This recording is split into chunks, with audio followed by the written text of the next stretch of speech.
The Apostle Paul in 2 Corinthians, the first chapter, verse number 5, says something that we don't like to talk about, especially we here in the United States.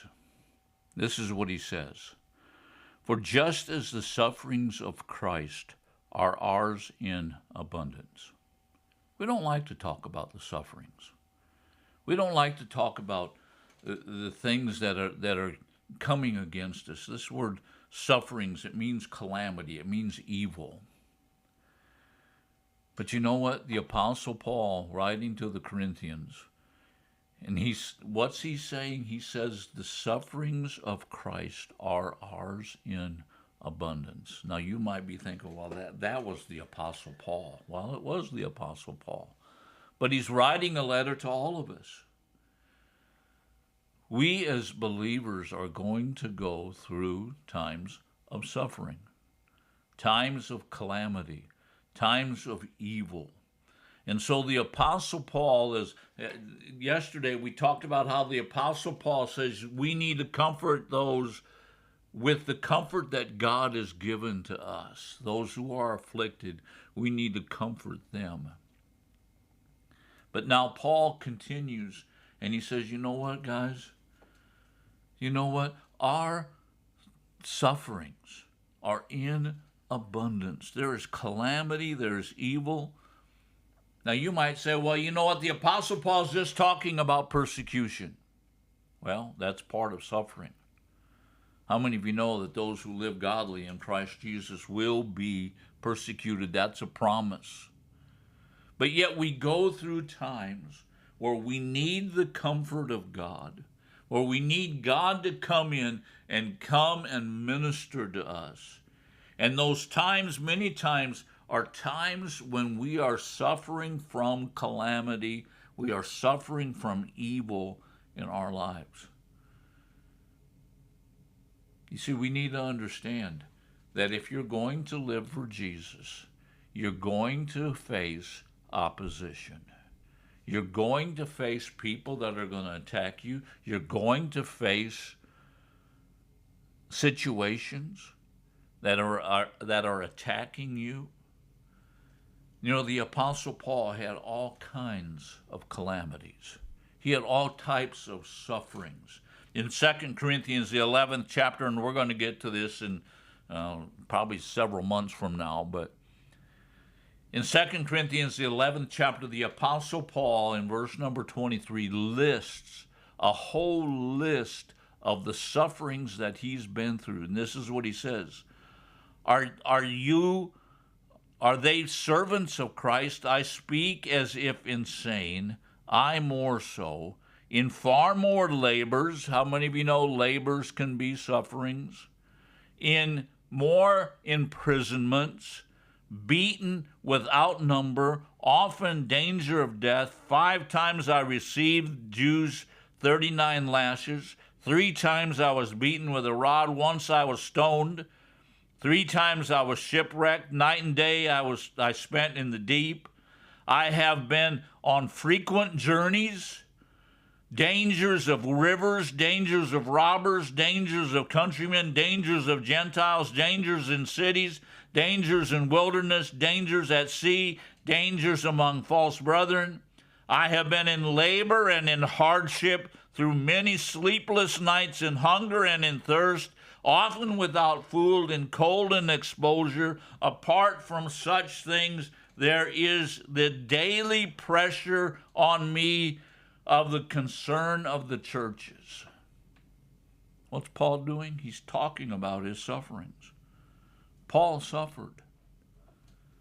We need to understand that our lives, after we become believers, everything is not rosy and beautiful. We, as believers, we are destined to spend time in suffering. But what does Paul say? For just as the sufferings of Christ are ours in abundance, so also our comfort is abundant through Christ. So here we've got sufferings over here. Here we've got the abundant comfort of Christ. God speaking to us in our times of suffering, speaking words of comfort to us in our times of sufferings.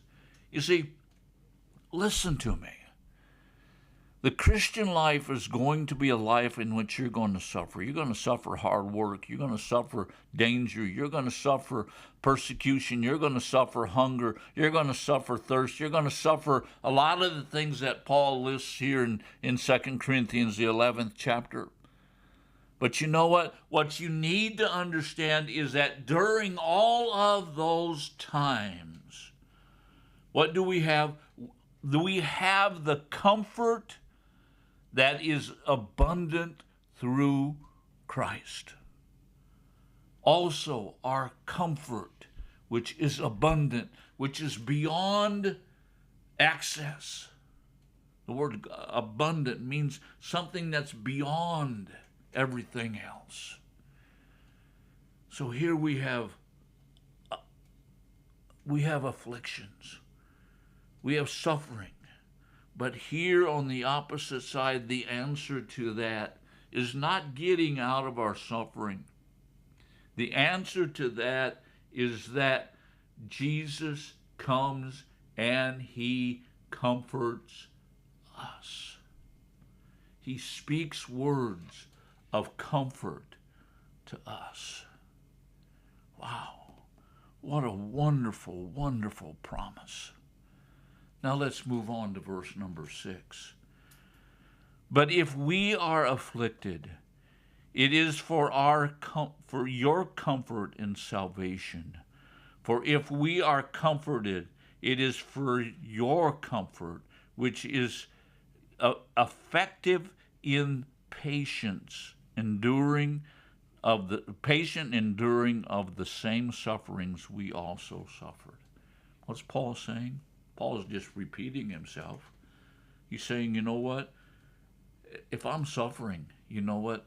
I am receiving the comfort of God so that I can give it to you. What's Paul saying? Paul's saying, you know what? God comes to me in all my suffering, in all my affliction. God comes to me and he speaks words of comfort to me. And then what can I do? He says, I can then go out. It says, it is for your comfort and your salvation. Paul's working hard for the Corinthians. Paul's suffering for the Corinthians. But in his in his sufferings, he is finding the comfort of God, the comfort of Christ. And he says, for if we are comforted, it is for your comfort. Paul is continuing this idea that when we receive comfort from God, we don't just receive it to hang on to it for ourselves, but we receive the comfort of God so that we can pass it on to someone else. And Paul says, which is effective in patient endurance of the same suffering which we suffered. What does that comfort do? That comfort gives us patient endurance. It becomes effective. It becomes something that's useful. It's not just nice words, but it's words that cause us to have a patient endurance, to hang in there in times of trouble. Speak to someone today words of comfort that you've received from God in your times of suffering. And you know what you're going to do? You're going to produce in them a patience to endure. Thank you for watching.